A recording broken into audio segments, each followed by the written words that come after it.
What's your verdict on the meeting of the party? Well, I wasn't at the meeting, but I've obviously heard reports of it. I think we have made a mistake in giving so much ground to Osborne, particularly on the question of the treatment of young people by the budget, and particularly on children in larger families. I think it's very unfair on them. Why should the third, fourth, or whatever subsequent number of children be penalised because of the random date in which they were born? Well, I suppose the counter-argument is, why should the taxpayer pay for people to have large families who can't afford them? We have a system in which we support all children. Even Margaret Thatcher signed the UN Convention on the Rights of the Child, of child equality and child values. So why should we say that just because it... I was born the 4th of... No, but I mean, look, I'm in a position... What number were you? I'm devil's advocate here. I'm not necessarily expressing a personal opinion. Let's be clear about this. But the argument would be that this is only going to be introduced for future families, that parents have a choice how many children they have, and at a time when other things are being cut, that encouraging parents to have smaller families might be a good thing. I think encouraging parents to have smaller families is a good thing. Or giving them an incentive to have it small happens families. Anyway. Look at the average family size over the past 50 years has come down, and come down in most of Europe. But the idea that because there are some large families, those children should be penalised because of being born is simply not right. But I mean, Harriet Harman's argument is that Labour lost the election, that we know from opinion polls people do believe there is room to cut the welfare budget, and that at some point Labour, if it wants to get re-elected, needs to get in line with majority opinion. Can I give you two ways we can cut the welfare budget?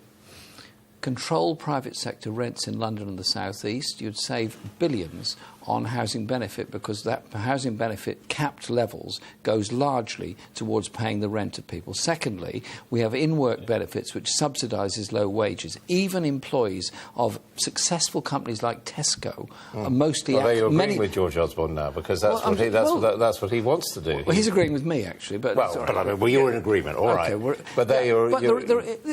So you would cut in-work tax credits, I would raise wages as a way of reducing the cost of in-work benefits.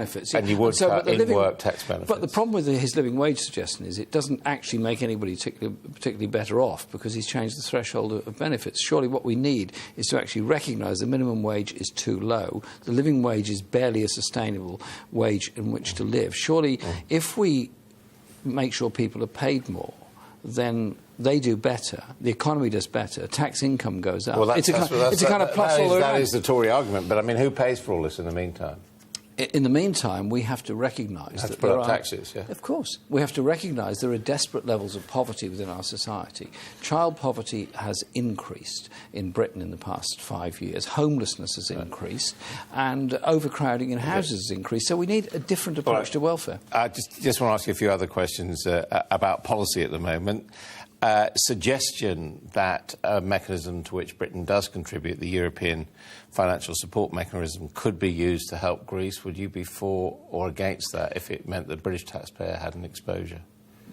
There's a humanitarian crisis in Greece, and I think we should be prepared to help on that. But the question of Greece and its presence in the euro is really something that's separate from the UK economy. I mean, I don't know how it's all going to play out. It may well still be that Greece ends up leaving the euro. This would help them open their banks in the short term, should the British Well, they have an taxpayer... unsustainable debt, and that means that if the unsustainable debt cannot be paid, then everyone that's lent the money is going to take a haircut, including British banks. Yeah. Yeah, so you would say, as part of being a member of the EU, we should support that. And we've done the same with other countries, African and Latin American countries, where there's been a debt restructuring. Right, and the other one is what David Cameron's been saying today about concentrating defence spending specifically on drones and on special forces to deal with IS. Would you support that? We already spend far more than most European countries on defence. We're on 2%, and some Tory MPs... You support that, by the way?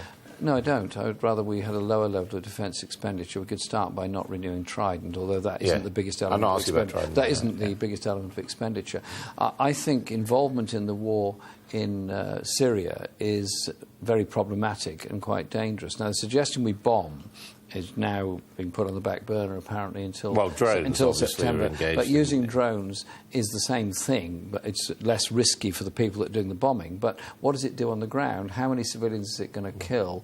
And what's the long term of that? Surely we need to look at Yeah. Look at the crisis, and it is a crisis in Syria. Can I just finish? Yeah. It is a crisis in Syria, but we've also got to look at where's the arms coming from. Saudi Arabia. Where's the money coming from? Where's the oil being sold into Turkey? But on that specific policy, you wouldn't support using drones. No, we're not. Of course, special forces are troops on the ground. Would you support that? Well, this is where you get mission creep, because once you take the principle that you're going to put British troops into Syria, into the war in Syria... Well, special forces. Well, special forces are troops, and they are not successful in the immediate objective. You then follow up, and we then find we're back into an Iraq-type situation. I think we've got to look at it... So you wouldn't support that either? I would support... much more doing much more for refugees, particularly those in Lebanon, but also looking at the role of Saudi Arabia and Turkey, particularly in the way in which ISIL survives. And finally, in this contest to become Labour leader, where do you think you are now?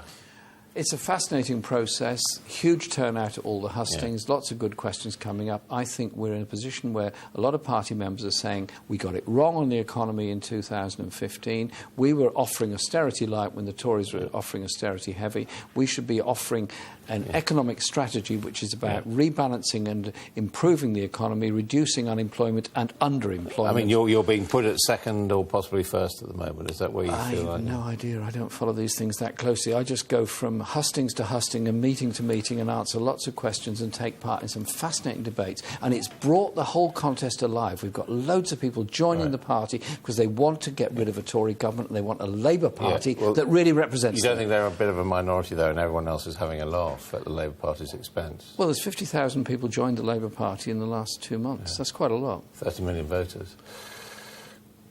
What? 30 million voters. There's 30 million voters. There are 9 million people that voted Labour in the last election, and I want that number to increase. And you have to start with a much bigger, much more active party, and that's what we're doing. OK. Thank you very much, Jeremy Corbyn.